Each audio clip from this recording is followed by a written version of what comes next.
අම්මලා මේ අයරද්දාන් ඉදි මේ පොලිසිය එක්කනේ පාරට ආවිලා නැත්තුවා. නැත්තලට ලොකු ලොක්ෙක් වගේ. මගේ ලයිසන් නාමල් ඩ්‍රයිවිං ඉන්ෂුරන්ස් ඉල්ලුවා. මම පෙන්නුවා වාස්සේ වැට්ටානා වගේ හෙල්මට් එක කරලා වගේ ගානවා. වා ගංජ ගන්නවද? බංගුව ගංජ ගන්න නැහැ කියලා. ඊට පස්සේ මේ ආයහන බොනවනේ. බංගුව බොනවා සර් මේ එහෙම බොන්නේ නැහැ. ඉතින් පාඩියකට ගියොත් එහෙම බොනවා.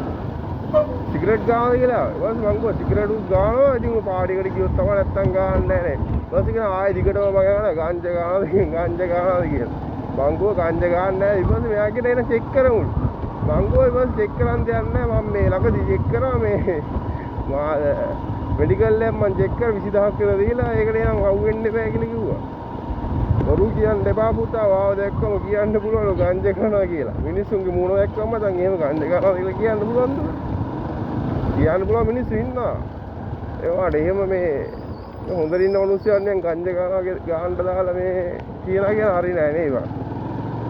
මම හිතන්නේ ආවගේ ආපල්ලයක් ගත්තා දන්නේ ඒවට මේ නිකන් අමුතු ටෝක් එකකින් දුන්නේ අවුලක් නැහැ. ඉතින් එයා ආපල්ලයක් ගන්න ඇති මම හිතන්නේ.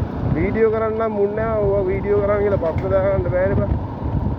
බලන්නත් මේ වගේ අත්දැකීම් තියෙනවා මේ කමෙන්ට් එකක් දාන්න බලන්න මචං. සුපි ආතල් මම මේ ලංකාවේ වෙන්නේ ඉතින් කීක ආතල් දෙන අවුලක් නැහැ. මේ ජොබ් එකත් ඒතර ආතල් එකේ කරන් යන්න පුළුවන්. අප්න තිබ්බට මම මේවා දී දින ආතල්